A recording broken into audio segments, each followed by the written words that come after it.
100 athletes, 171 conference titles, 56 competitive teams, 17 national championships, all in one place. Blue Nation brings you all of your Blugold sports action, from Carson Park take it into the end zone to the Sonnentag, Splash Mountain, across the street at Hobbs, perfect chance here, shot and score, and back up the hill to Bollinger, 2 scores, McPhee, Maya Cinnamon, and Simpson. The bicycle kid. Live from inside our very own TV10 studios, your starting lineup of John McLean, Gary Barta, and the rest of your sports team. This is Blue Nation. Welcome to Blue Nation, your home for all things Blugold sports right here on TV10. I'm your host and resident disgruntled Chelsea fan, John McLean. And I'm Gary Barta, the best golfer on this show without debate, bringing you stats, scores, and more from the Blugolds week in and week out. Today at the desk, we're joined by the distant dilettante himself, Andrew Thaler. And on the opposite wing, Alec Olsen, the only man to wear any Portugal jersey that doesn't have Ronaldo across the back. On this first edition episode, we'll start with our top plays from this past week in Eau Claire athletics.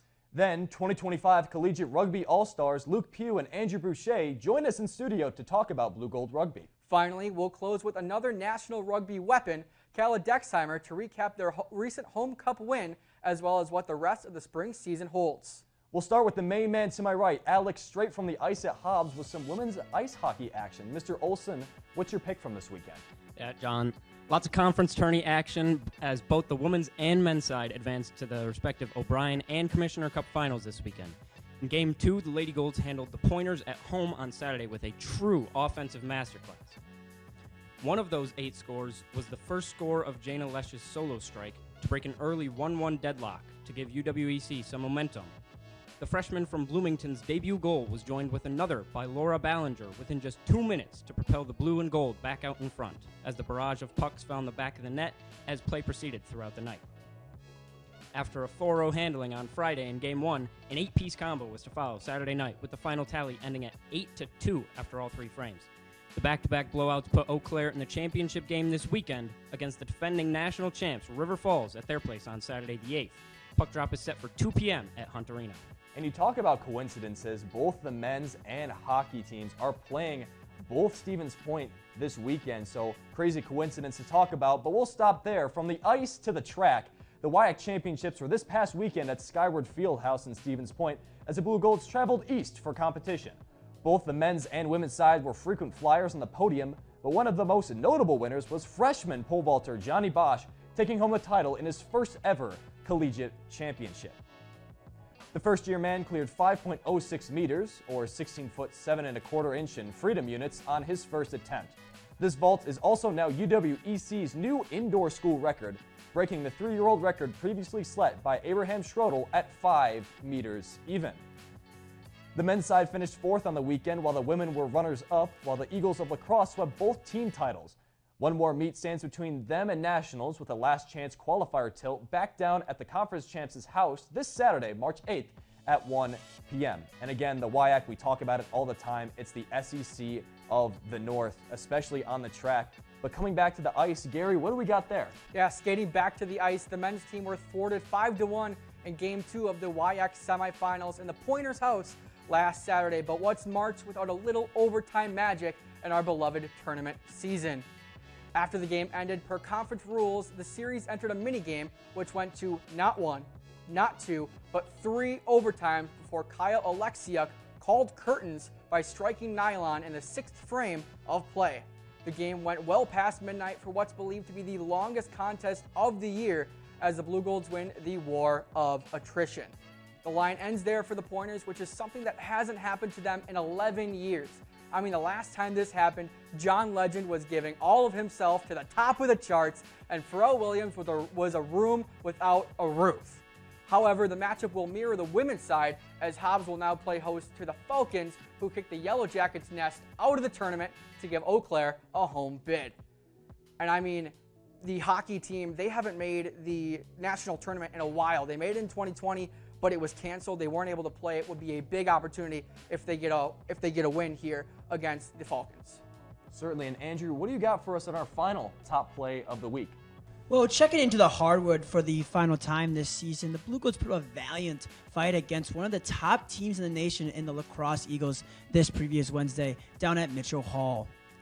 While the game ended in a loss for the Blugolds, we were provided with some early action and back and forth action as Zach Melvick's squad battled back to tie the game without starting point guard Andre Renta available.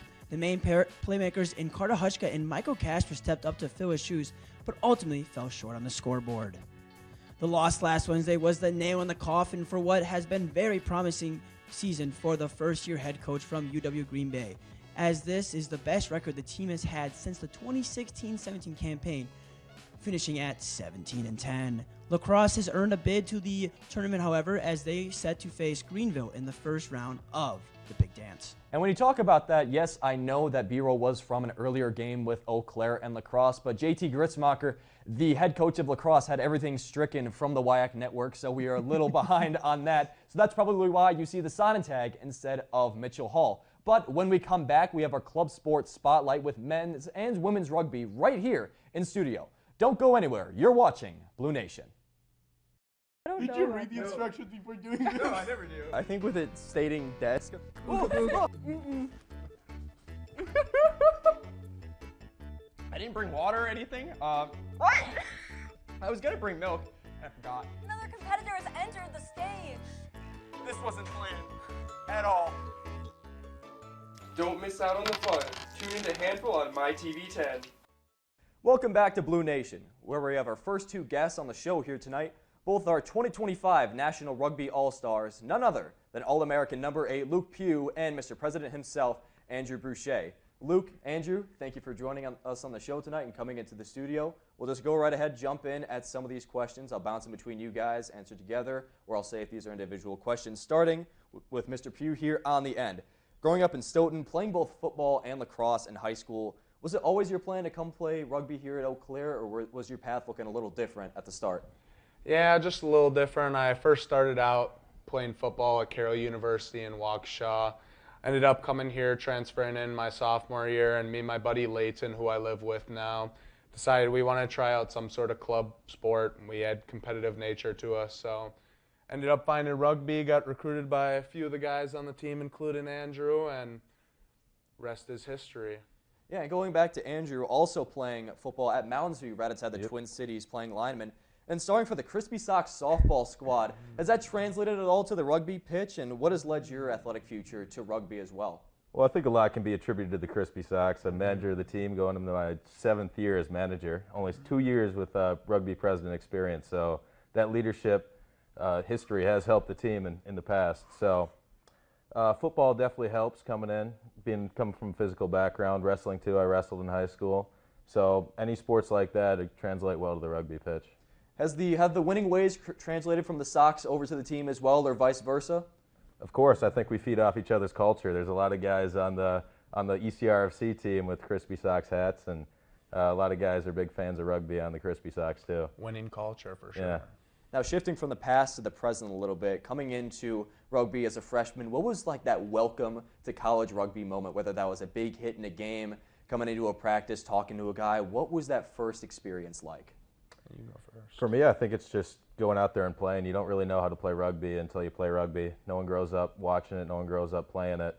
So you get out there, you can be taught as many things as you want at practice, but you don't actually play it until you play it. And when you get hit, you hit. So going in and get hit the first time, that was really my welcome to rugby moment.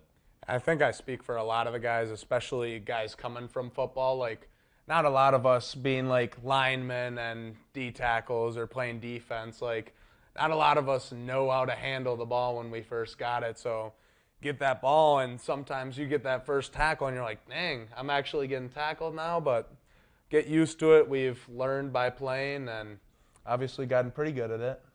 Oh, yeah. I mean, the accolades say what they say, but I mean, I think you guys are pretty decent. Andrew, who and what do you consider your biggest inspiration or motivation coming back again as club president of this team, and what keeps you going? What gets you out of bed every morning? Speaking from a rugby standpoint, I think it's just the guys. I'm good friends with a lot of guys on the team. You got 45 of your best friends that you get to go and practice with and play with every weekend. So I think that motivates me to keep the team on the right track and keep the winning culture going. Certainly. And for Luke, being named All-American by NCR this past season, what was your initial reaction to seeing that come across your phone or wherever you got the news? What were you doing in that moment, and how did it break to you? Honestly, just kind of surprised. I attribute a lot of my success to our team's overall success. We play with a lot of super talented guys, and I've had a privilege with playing with the all-star team as long with playing with our own team where we play with a lot of really stellar players. And I think I've just kind of fed off of the success of other players to like really try and rise to other people's level that I've been playing with and around me. Most definitely. And Andrew, going back to that president role, like mentioned before, how did you kind of work your way up the ladder throughout the club, coming in as a brand new freshman, not really knowing the game in itself, and then working your way up to this large leadership role, and how did things kind of ebb and flow on your way up the ladder? Yeah, you definitely learn a lot. It's a unique sport in that it's a club sport. So a coach doesn't plan the schedule, a coach doesn't set anything up, talk to other teams, talk to the governing body. That's all done by students, which is something unique and something that not a lot of people are aware of. So learning from the people before me and then even taking my own leadership skills to try to elevate us to a national championship contender has definitely been important. And then coming back to the both of you guys, tell me what it's like to live in the house with the guys and how that's aided the relationships throughout the club. To what you can tell us here on camera. I know there's probably a lot of things that you probably cannot say on this interview, but tell me what it's like just living in the house and what those days kind of look like for you guys. Yeah, it's nice going to church every Sunday with my roommates. Yeah, definitely have fun with the fellas. Go to practice together. Go lift at sauna tag together. It's real nice. So it's definitely that camaraderie part. You can do as much as you want on the field, but you really don't get to know a guy until you live with them. Really have a friendship on a deeper level.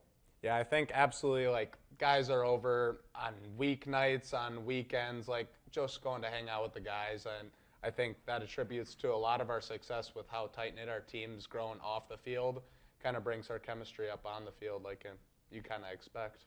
And certainly with that competitive nature, I'm sure that translates back into the house. What's some of the larger competitions, whether that be 2K, Madden, Wii Sports Basketball, cards, whatever that might be? What's like the biggest competition that runs in the house as well? The biggest competition in my house is who can put off doing the dishes the longest. Oh. We've all gotten pretty good at that, unfortunately, but yeah, we're definitely competitive in everything that we do, whether it be any video games we play or card games or anything. It's just everyone wants to win, which is awesome to be a part of. Yeah, we definitely play in our fair share of other sports, like whether it be intramurals on campus or going to play some rec basketball or anything like that. For sure. And what's the difference between 15s in the fall and 7s in the spring, between the team dynamic, your conditioning throughout the winter and coming into the spring, the competitive nature as well? What really changes between those two seasons? And either guys can answer this one. Well, I'll take it kind of from the administrative standpoint. In 15s, you get your schedule set by your conference commissioner. So we're just playing around Wisconsin, playing UW-Stout, UW-Stevens Point, schools like that. You play a conference schedule, but in 7s, you have the autonomy to pick your own schedule. You go to tournaments, so it's not set by a governing body or a conference commissioner. And we've really taken advantage of that. We're going down to Georgia here this weekend to go play in Peach Cup 7s, which is in the Silverbacks Stadium, which is a professional rugby team. We're also heading to Chicago over St. Patrick's weekend and Notre Dame as well. So those are some really cool tournaments that we're going. Yeah, along with that, I mean, we're definitely getting the opportunity to play a lot better teams during the 7 season with taking on those larger, further drive tournaments, national qualifying tournaments. But I think the biggest breakdown is you're playing 80 minutes of rugby versus 14 minutes of rugby. In 7s, you're like short burst, more similar to the, I wouldn't say the play style of football, but like, you got that play-by-play aspect where rugby 15s is more like a marathon. Like you're trying to wear down the other team, demoralize them the whole game, going play-by-play, where 7s you could strike at any moment. Certainly. And one last question for the both of you guys, starting with Andrew. I saw on your Instagram you had some crop jorts at a wedding recently. Will those make a return to nationals if you guys get through the Peach Cup this weekend? Absolutely. That's actually from the rugby wedding this past spring. Wow. Yeah, I had a wedding, brought the teams together, had our captain and one of their freshmen that they were dating at the time. And we brought them together, had a little wedding. I am a legally ordained minister, so I thought it was appropriate for rugby to have the shorts and then wear a nice little suit on top. They're not actually married, though he is ordained. Yeah, unfortunately. The team's officially married. So. Yeah. And for Luke, do you think the Axemen will offer you a contract after your internship if they see the game tape? Ooh, that is a great point. I have actually not shown them any of my game tape, so they might have to do a little bit of the research on their own, but never know what the future may hold. That's true.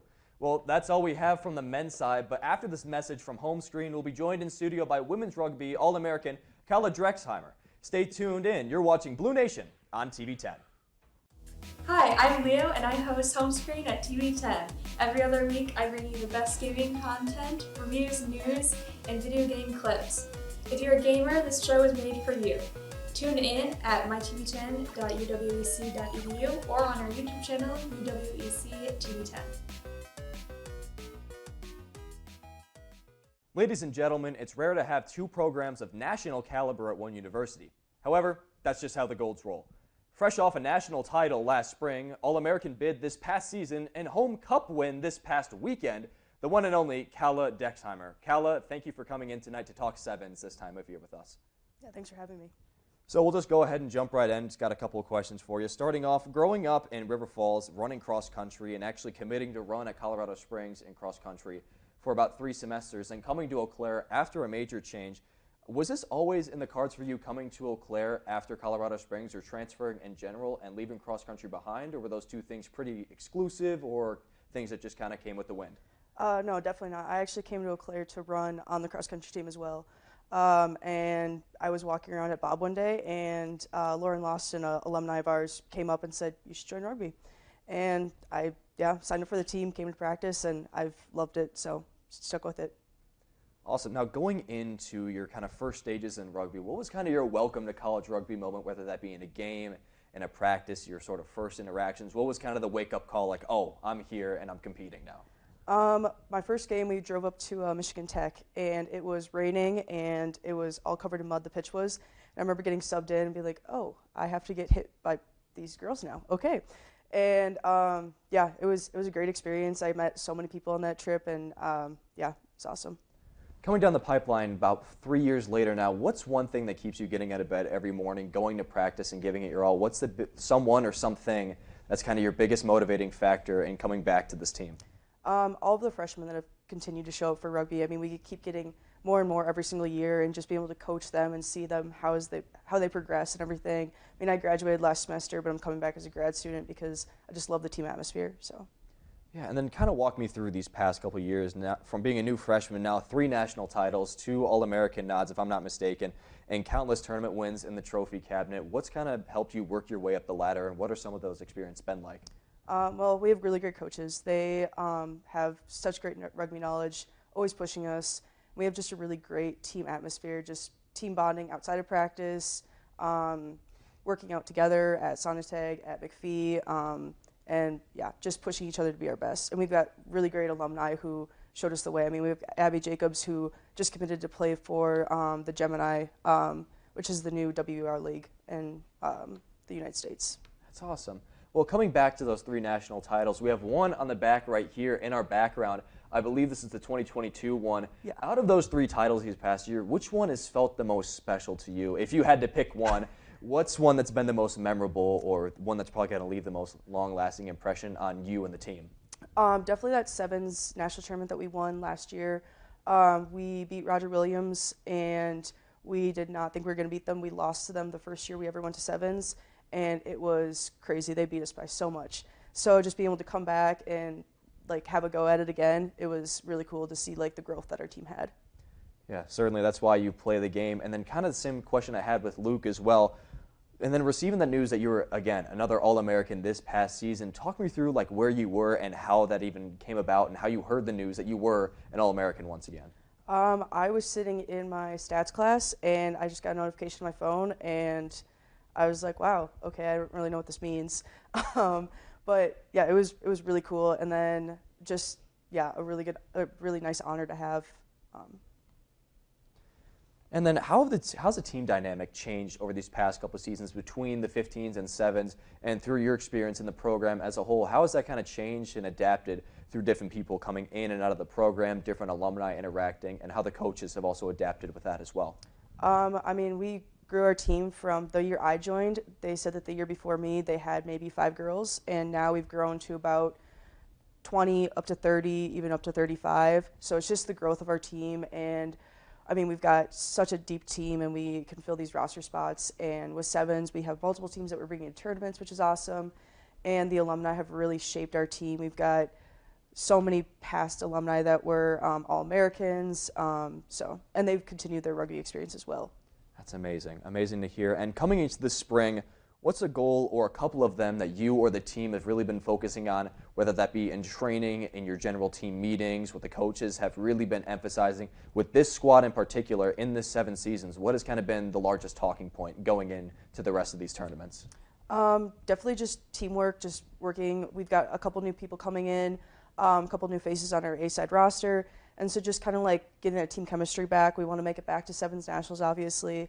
Try and win another national championship, and then coming into next year, we're losing a lot of our key players. So just building up our program, coaching the freshmen that we had come in last year.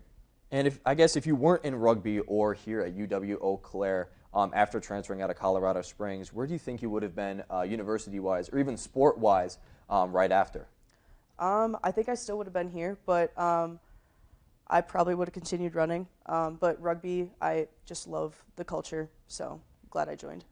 For sure. And lastly, what is something you'd want to tell any future teammates or any future coaches or any alumni that you might be associated with after this season? What's something you want to tell them, or a couple of things about rugby, Eau Claire in general, the team, the program, the coaches, whatever it might be? What's one huge piece of advice or a couple that you might want to give someone unfamiliar with this program coming into it for the first time? Just to I know it's terrifying, but just come in and go to practices, go to games, and just be excited to play. And the coaches are super understanding. The team is super welcoming, and just after you have that first hit in a rugby game, it all gets better after that. So, well, certainly got to get the first one done, and everything will follow. Well, that will do it for our first episode of Blue Nation here tonight. Make sure to come back next week right here on mytv10.uwec.edu and on YouTube at UWEC TV 10. Our social media is pretty cool too, at UWEC TV 10 on TikTok and Instagram. For myself, Gary, Alec, and Andrew, those in the studio and outside of it, we love and thank you for your time here tonight. For Blue Nation, I'm John McLean saying good evening and until next time.